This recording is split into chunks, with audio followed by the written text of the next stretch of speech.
നമസ്കാരം. 1947 മുതൽ 64 മരിക്കുന്നിടം വരെ നെഹ്റു പ്രധാനമന്ത്രിയായിരുന്നു. നീണ്ട 17 കൊല്ലം അദ്ദേഹം ആ സ്ഥാനത്ത് തുടർന്നു. 3 പ്രാവശ്യം അദ്ദേഹം പ്രധാനമന്ത്രിയായിട്ട് തിരഞ്ഞെടുക്കപ്പെട്ടിട്ടുണ്ട്. 51-ലും 57-ലും 62-ലും. നെഹ്റു ജനാധിപത്യത്തിൻ്റെ മിശിഹയാണെന്നാണ് പറയുന്നത്. അങ്ങനെ ആയിരുന്നുവെങ്കിൽ അദ്ദേഹം ആദ്യം ചെയ്യേണ്ടിയിരുന്നത് പ്രധാനമന്ത്രിയുടെ കാലാവധി 2 ടേമായിട്ട് ചുരുക്കണമായിരുന്നു. അതൊന്നും അദ്ദേഹം ചെയ്തില്ല. അദ്ദേഹം മരണം വരെ പ്രധാനമന്ത്രിയായിട്ട് തുടർന്നു. നെഹ്റു ഒരു യഥാർത്ഥ ജനാധിപത്യവാദി ആയിരുന്നുവെങ്കിൽ പാർട്ടിയിലും ഭരണത്തിലും അധികാരം മക്കൾക്ക് കൈമാറുന്ന പ്രവണത തടയുവാൻ ശ്രമിക്കണമായിരുന്നു. അതും അദ്ദേഹം ചെയ്തില്ല. ഈ കുടുംബ രാഷ്ട്രീയക്കാർക്ക് രാജ്യത്തിൻ്റെ ചെലവിൽ കഴിഞ്ഞു പോകുവാനുള്ള ഒരു പ്രവണതയുണ്ട്. മറ്റൊന്ന് അവരുടെ തെറ്റുകൾ മറച്ചു വെക്കുവാനുള്ള ഒരു പ്രവണതയാണ്. ഈ കുടുംബ രാഷ്ട്രീയക്കാർ രാജവാഴ്ചയിൽ എന്ന പോലെ തലമുറകളായിട്ട് രാജ്യം ഭരിച്ചുകൊണ്ടേയിരിക്കും. പഴയ ഭരണാധികാരികളുടെ തെറ്റുകളെ ഇവർ മറച്ചു വെക്കും. അതിനെയൊക്കെ വെള്ളപൂശും. വെള്ളപൂശിയ ചരിത്രം ഇവർ ജനങ്ങളെ പഠിപ്പിക്കും. അജ്ഞരായ ജനങ്ങൾ അന്ധമായി ഇവർ കോട്ട് ചെയ്ത് വീണ്ടും ഇവരെ അധികാരത്തിലെത്തിക്കും. കഴിഞ്ഞ 75 കൊല്ലമായി കോൺഗ്രസ് പാർട്ടി ഭാരതത്തിൽ ചെയ്തുകൊണ്ടിരിക്കുന്നത് അതാണ്. കഴിഞ്ഞ 97 ആഴ്ചകളായി ഞങ്ങൾ ചെയ്തുകൊണ്ടിരിക്കുന്ന നെഹ്റുവിൻ്റെ മണ്ടത്തരങ്ങൾ എന്ന പരമ്പരയുടെ അവസാനത്തെ എപ്പിസോഡാണിത്. കഴിഞ്ഞ 97 വീഡിയോകളിലായി ഞങ്ങൾ പറഞ്ഞിട്ടുള്ള നെഹ്റുവിൻ്റെ മണ്ടത്തരങ്ങളിൽ ഏതെങ്കിലും ഒരെണ്ണം നിങ്ങൾ ഇതിനു മുമ്പ് കേട്ടിട്ടുണ്ടോ? ഇല്ല എന്നെനിക്കറിയാം. അതിനും കാരണം അധികാരത്തിലെ കുടുംബ രാഷ്ട്രീയമാണ്.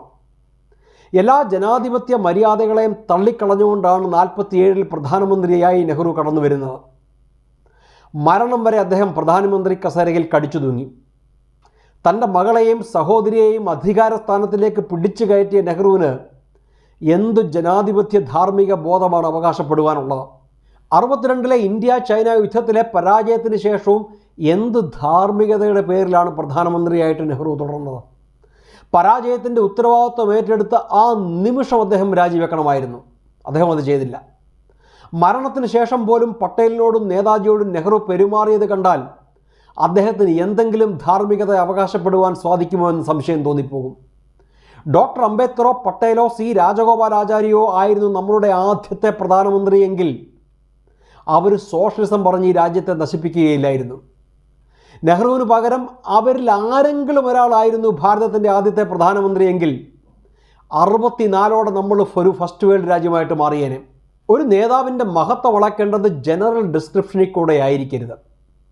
കാലാകാലങ്ങളായി നെഹ്റുവിനെക്കുറിച്ച് നമ്മളെ പറഞ്ഞ് പഠിപ്പിച്ചിരിക്കുന്നത് അദ്ദേഹം ഒരു വലിയ ജനാധിപത്യവാദിയായിരുന്നു, സെക്കുലറായിരുന്നു, കുട്ടികളെ സ്നേഹിച്ചിരുന്നു എന്നൊക്കെയാണ്. ഒരു ലീഡറിനെ ഇവാലുവേറ്റ് ചെയ്യേണ്ടത് ജനറൽ ഡിസ്ക്രിപ്ഷനിൽ കൂടെ ആവരുത്. ഫാക്ച്വൽ മെറ്റീരിയൽ അച്ചീവ്മെൻറ്റ്സ് വെച്ചാണ് അദ്ദേഹത്തിൻ്റെ മഹത്വം അളക്കേണ്ടത്. അദ്ദേഹം രാജ്യത്തിന് കൊടുത്ത സംഭാവനകൾ കണക്കാക്കി വേണം അദ്ദേഹത്തിന് മഹത്വം ചാർത്തിക്കൊടുക്കുവാൻ. ഏതു പാരാമീറ്റർ വെച്ച് നോക്കിയാലും നെഹ്റുവിൻ്റെ balance sheet was in deep red. പല കാര്യങ്ങളിലും അത് ഇൻറ്റേർണൽ സെക്യൂരിറ്റി ആയിക്കൊള്ളട്ടെ, എക്സ്റ്റേണൽ സെക്യൂരിറ്റി ആയിക്കൊള്ളട്ടെ, ഫോറിൻ അഫയേഴ്സ്, എക്കോണമി, ഇങ്ങനെ പലതും നെഹ്റുവിന് മനസ്സിലായിരുന്നു പോലുമില്ല. Nehru was a nawab of cluelessness. പല നേതാക്കളും പല അവസരത്തിലും പല തെറ്റുകളും വരുത്തിയിട്ടുണ്ട്. But nobody can beat Jawaharlal Nehru. നെഹ്റുവിൻ്റെ വിഡ്ഢിത്തരങ്ങൾക്കൊരു 360 ഡിഗ്രി കവറേജാണുള്ളത്. അദ്ദേഹം കൈവച്ച എല്ലാ മേഖലകളിലും അദ്ദേഹം മണ്ടത്തരം കാണിച്ചിട്ടുണ്ട്.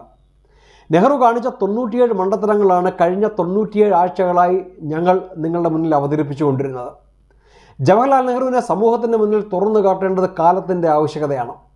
പ്രത്യേകിച്ചും അദ്ദേഹത്തിൻ്റെ ചെറുമകൻ സാവർക്കറെ പോലെയുള്ള ദേശീയ ബിംബങ്ങളെ യാതൊരു മൂല്യബോധവുമില്ലാതെ പബ്ലിക്കായിട്ട് അധിക്ഷേപിക്കുമ്പോൾ രാഹുൽ ഗാന്ധിയുടെ മുത്തച്ഛനെ തുറന്നു കാട്ടേണ്ടത് നമ്മളുടെ ഉത്തരവാദിത്തമാണ്. 97 വീഡിയോകളും ഈ വീഡിയോയുടെ ആദ്യ കമൻറ്റിൽ പിൻ ചെയ്തു വെച്ചിട്ടുണ്ട്. നിങ്ങൾ ഓരോരുത്തരും ചെയ്യേണ്ടത് ഇതെല്ലാവരിലേക്കും ഫോർവേഡ് ചെയ്യുക.